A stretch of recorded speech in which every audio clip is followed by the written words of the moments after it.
Mapagpalang araw po sa ating lahat, mapagpalang araw mga men. Kakaiba yung putahe natin ngayon. Pasintabi pala muna sa mga hindi kumakain na to.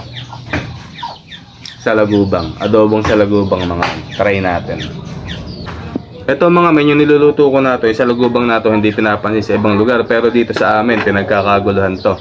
Alam nyo kung magkano yung presyo na to, mas mahal pa sa presyo ng baka, ng karne ng baka, tsaka sa karne ng baboy, tsaka sa karne ng manok.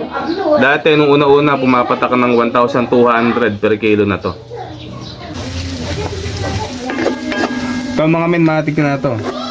Bawang, luya, tapos eto maraming sibuyas. Kapag maluluto na yung mga yan, pwede rin natin ilagay sa lagubang. Tapos sangkut ka lang natin. Saka natin bukusan mga men ng toyo.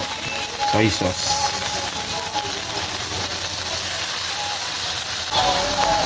Lagyan lang natin ng mga 2 kurot na paminta. Goods na yan.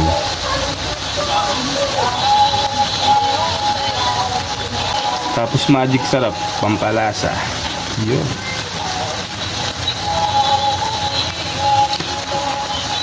Saka natin lagay mga metong ginayat na sili. Sarap niyan.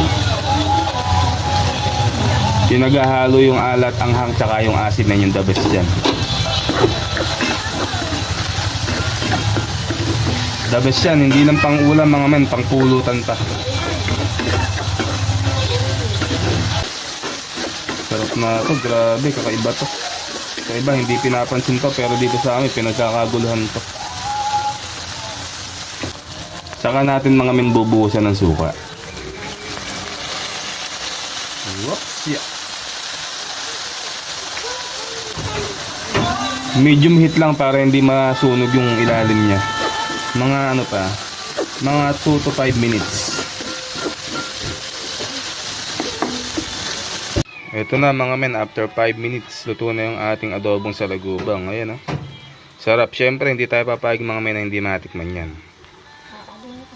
Ito na yung ating adobong salagubang. Tikman natin yung ilasa mga men. Ito.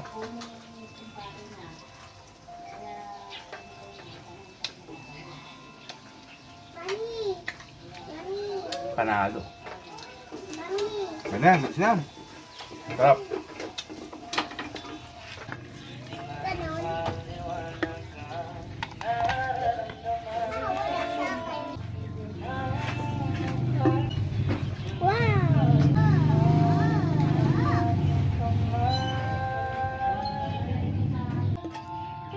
Yun, ayos. So, bali yan ng mga men yung ating adobong salagubang.